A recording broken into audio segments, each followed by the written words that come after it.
সুনামগঞ্জের দুয়ারা বাজারে আজমপুরস্থ সুরমা নদীতে সেতু না থাকায় দুর্ভোগ পোহাচ্ছে কয়েক লাখ মানুষ। লক্ষাধিক মানুষ যাতায়াতের একমাত্র ভরসা ফেরি। তাই দ্রুত সুরমা নদীতে একটি ব্রিজ নির্মাণের দাবি স্থানীয়দের। ব্রিজ নির্মাণের প্রস্তাবনা দেওয়া হয়েছে জানালেন সড়ক ও জনপথ বিভাগের নির্বাহী প্রকৌশলী কুলেন্দু শেখের দাসের প্রতিবেদন জানাচ্ছেন আফরিন পপি। সুনামগঞ্জের দোয়ারা বাজার সদরের আজমপুরস্থ সুরমা নদীতে ব্রিজ না থাকায় একটি ফেরি দিয়ে প্রতিদিন 20,000 যানবাহনে প্রায় লক্ষাধিক মানুষ যাতায়াত করে।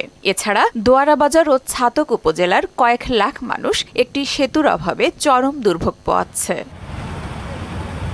ফেরি পারাপারের জন্য ঘাটে ঘন্টার পর ঘন্টা বসে থাকতে হয়। অসুস্থ রোগীকে জেলা সদর হাসপাতাল কিংবা সিলেটে নিয়ে যেতে পড়তে হয় নানান বিড়ম্বনায়। তাই একটি সেতু নির্মাণের দাবি নদী পাড়ের মানুষের। ছাতকও যায়, সিলেট যায়, সুনামগঞ্জও যায়, দোয়ারা বাজারও যায়।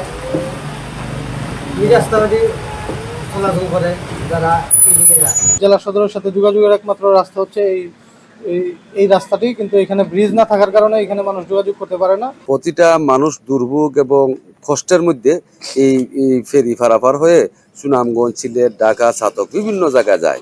দুর্যোগপূর্ণ আবহাওয়ার মধ্যে মানুষের যে কি কষ্ট, এর মধ্যে যদি কোনো রোগী বা কোনো অসুস্থ মানুষ থাকতো তাইলে তো যে অবর্ণনীয় কষ্ট হইতো, এটা আসলে ভাষায় প্রকাশ করা যাচ্ছে না। এখানে যদি একটা ব্রিজ হয়, এলাকার মানুষ খুব উপকৃত হবে। দোয়ারা বাজার ফেরিঘাটের আরেক পাশে একটি ব্রিজ নির্মাণের প্রস্তাবনা দেওয়া হয়েছে। এছাড়া ফেরি পারাপারের দিকেও একটি ব্রিজ নির্মাণের পরিকল্পনা রয়েছে বলে জানালেন সড়ক ও জনপথ বিভাগের নির্বাহী প্রকৌশলী। এই সড়কের প্যারালাল একটা রোড রয়েছে যেখানে এলজিডির বর্তমানে একটা ব্রিজ নির্মাণাধীন রয়েছে।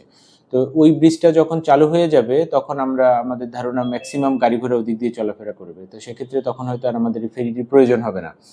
আর জাস্ট ইন কেস যদি ট্রাফিক বেড়ে যায় সেক্ষেত্রে হয়তো আমরা এখানে নতুন একটা ব্রিজ তৈরি করার জন্য আমরা স্টাডি শুরু করব। লাখো মানুষের ভোগান্তি লাঘবে সেতু নির্মাণ করবে কর্তৃপক্ষ, এমন প্রত্যাশা নদী পাড়ের মানুষের। আফরিন পপি, মোহনা সংবাদ।